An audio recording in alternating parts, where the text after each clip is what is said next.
Today we're talking about maca, because it's kind of just a fun herb to say.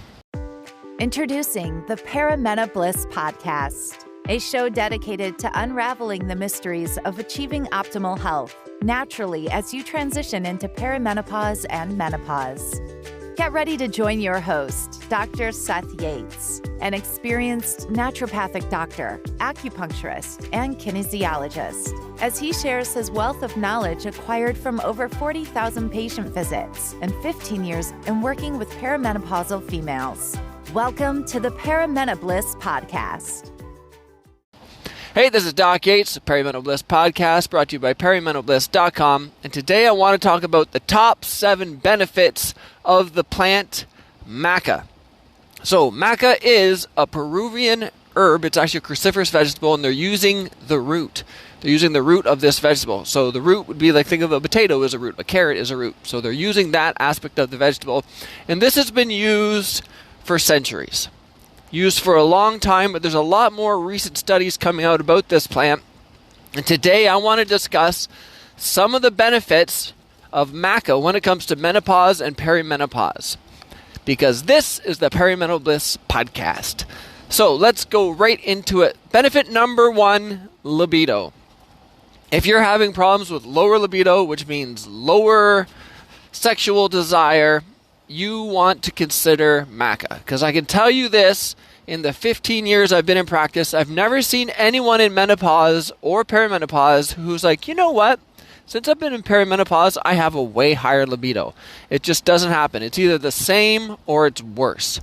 So if you want it to be better, maca is one of the things that you can use for that. And I do, especially for females, I really like the use of plants and plant extracts when it comes to libido. Because here's the thing. A lot of practitioners will check your testosterone levels, your estrogen levels, your progesterone levels, and then they instantly treat all the mole at the same time.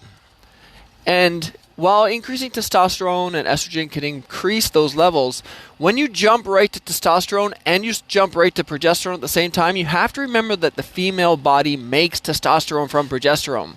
So all of a sudden you're increasing the amount of progesterone and the increased amount of testosterone. And I've seen too many females prescribe that from other practitioners where all of a sudden they're getting symptoms of excess testosterone, which is what you definitely don't want. So unless you're determined that you want to get extra facial hair and a deeper voice, then go right ahead. But for most females, that's not on their wish list. Number 2, kind of an indirect, because for libido, it also helps a lot for erectile dysfunction. So if that is something that your spouse is struggling with, you can help them out at the exact same time. Number 3, energy and endurance. So this has been studied in athletes, in experimental lab rats, etc. It has consistently been shown to improve the energy and endurance of individuals, experimental animals, etc., whoever they give it to. So now usually most of these studies, it takes about 12 weeks to notice most of the benefits. So don't think that you're just going to take it once and then be like, oh, now I feel better. It takes a while. So 12 weeks, remember, that's like 3 months. So you have to give it a little bit of time. Now the other thing, I'm just going to do a little bit of a sidebar here, is that you have to remember the dose as well. And I've talked about this before. There's so many times where you'll see something, in a capsule, and it'll say like libido support or something like that. And then you check, it's like, oh, it's got maca in it. And if you weren't looking carefully, you might see it's got like 75 milligrams of maca in it. And you're like, oh, sweet. A dose is not 75 milligrams. Most of the studies, the dose is 3 grams. That's 3,000 milligrams. So if you're like, no, I tried maca and it didn't do anything, double check to see how much you are actually taking. If you were taking, 50, 100, 200 milligrams, you weren't even remotely close to the dose. You have to remember, this was used as a food plant. Like imagine saying, I want you to eat more carrots. You're like, oh, like 50 milligrams of carrots? I'm like, no, like 3 carrots, like 50 grams of carrots or 100 grams of carrots, like much higher doses. So remember, maca, studied amount, 3 grams, traditional use, a food. So when you're getting maca, get it as a powder, Don't get it as a capsule, get it as a powder. It kind of has a nice flavor to it, like a nutty kind of aroma. And then start adding it to things like you can add it to oatmeal, you can add it to protein, you can add it to hot chocolate, those types of things, and add it in that. It tastes good that way, and then you're actually getting a dose that can do something.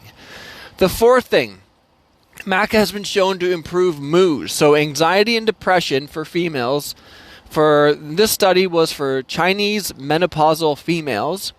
It was shown to improve mood by reducing anxiety and depression in menopause. So if that is something that you're struggling with, and it's something that I see a lot in practice as the hormones are changing, and keep in mind progesterone plays a huge role in both of those. But to be honest, to be fair, progesterone I find helps a lot more with the anxiety aspect. So you can compare that with maca by just adding it to your smoothie or a hot chocolate or drink or something to improve the depression aspect of it as well. Number 5, the fifth use of maca is it can help with blood pressure. So if you or someone else you know is struggling with elevated blood pressure levels, you can add maca. Now, if you have really high blood pressure, this would not be my herb of choice. But if it's slightly high, like, say you're running around 140 and you want to bring it down into the 120s, maca would be it. But, if you're running up at 160 over 100, I wouldn't be taking a little maca and thinking that's going to be the go-to herb for this. Number 6, this is an interesting one. Maca, probably because it's high in antioxidants, has been found to reduce the effects from sun damage.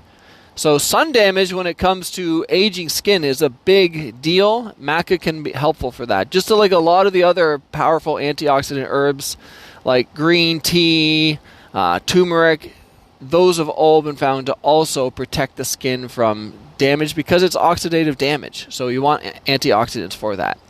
And the 7th benefit of maca for perimenopause and menopause is hot flashes and night sweats have been shown in studies to be reduced with the use of maca.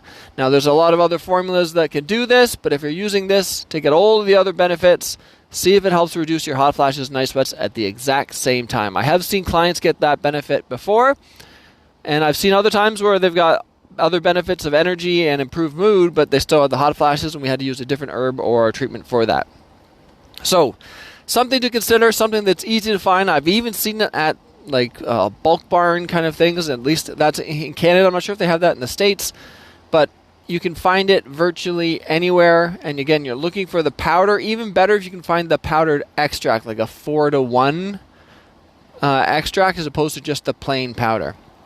I hope this information was helpful, and go out and find some maca and give it a try, because again, it's nice to have an herb that has all of these benefits that doesn't taste horrible, because most of the best herbs that I find in practice to get the best benefits are disgusting. So you might as well take advantage of this one. This is Doc Yates signing off. Thank you for tuning in to the Perimenopause podcast.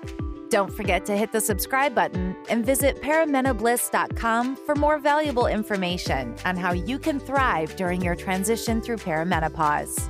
Join our community of like-minded women who are dedicated to achieving optimal health naturally, and stay up to date with the latest tips, tricks, and advice from Dr. Seth Yates. And we'll catch you on the next episode of the Perimenopause podcast.